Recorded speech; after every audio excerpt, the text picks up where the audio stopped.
आपको दिखाते हैं, खेती किसानी के अलावा देसी मुर्गी पालन भी अतिरिक्त आय का एक अच्छा स्रोत बनता जा रहा है। सरकार भी किसानों को इस व्यवसाय में दिलचस्पी दिखाने के लिए लगातार प्रोत्साहित कर रही है। इस व्यवसाय की सबसे अच्छी बात यह है कि इसके लिए अधिक निवेश की जरूरत नहीं होती, केवल 40 से 50 हजार रुपए में इसे शुरू किया जा सकता है।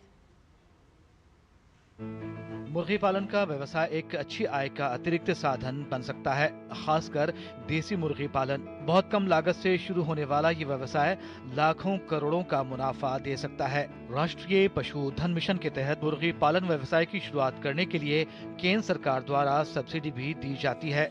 राष्ट्रीय पशुधन मिशन का उद्देश्य रोजगार सृजन, उद्यमिता विकास, प्रति पशु उत्पादकता में वृद्धि करना और इस प्रकार अम्ब्रेला योजना विकास कार्यक्रम के तहत मांस, बकरी का दूध, अंडा और ऊन के उत्पादन में वृद्धि करना है। इस योजना के तहत भेड़, बकरी और मुर्गी पालन के साथ ही चारा विकास पर भी 50% सब्सिडी दी जाती है। संशोधित राष्ट्रीय पशुधन मिशन के तहत पशुधन और मुर्गी पालन यानी कुक्कुट में नस्ल विकास, फीड और चारा विकास और नवाचार और विस्तार के लिए अलग अलग सब्सिडी का लाभ प्रदान किया जाता है।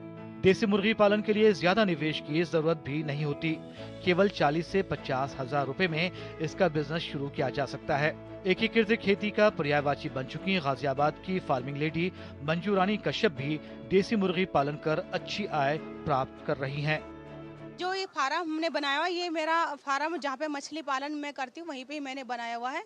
और ये प्रजाति देसी है, कैरी रेड प्रजाति है और ये ज़्यादातर नेचुरल खाना पसंद करते हैं। जैसे कि हमारे तालाब के चारों तरफ जो घास होती है हरियाली, तो उसको खाना पसंद करती है।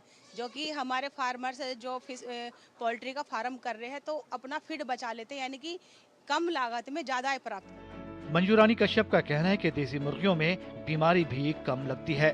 सबसे अच्छी बात तो ये है कि देसी प्रजाति के अंदर बीमारी नहीं आती है और ये फिर बाहर का खाना अधिक मात्रा में खाना पसंद करती है।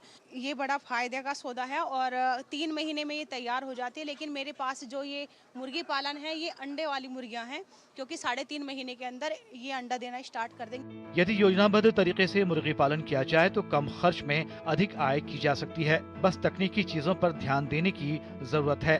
फार्म बनाते समय ये ध्यान दें कि ये गांव या शहर से बाहर हो, पानी और बिजली की पर्याप्त व्यवस्था हो। फार्म हमेशा ऊंचाई वाले स्थान पर बनाएं ताकि आसपास जल जमाव न हो। इसके अलावा जैविक सुरक्षा के नियम का भी पालन होना चाहिए। समय समय पर शेड के बाहर डिसइंफेक्टेंट का छिड़काव और टीकाकरण नियमों का पालन करें। समय पर सही दवा का प्रयोग करें।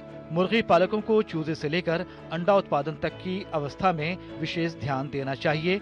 यदि लापरवाही की गई तो अंडा उत्पादकता प्रभावित होती है। मुर्गी पालन में 70% खर्च आहार प्रबंधन पर आता है, अतः इस पहलू पर भी विशेष ध्यान देना चाहिए। Shamim Akhtar, DD news.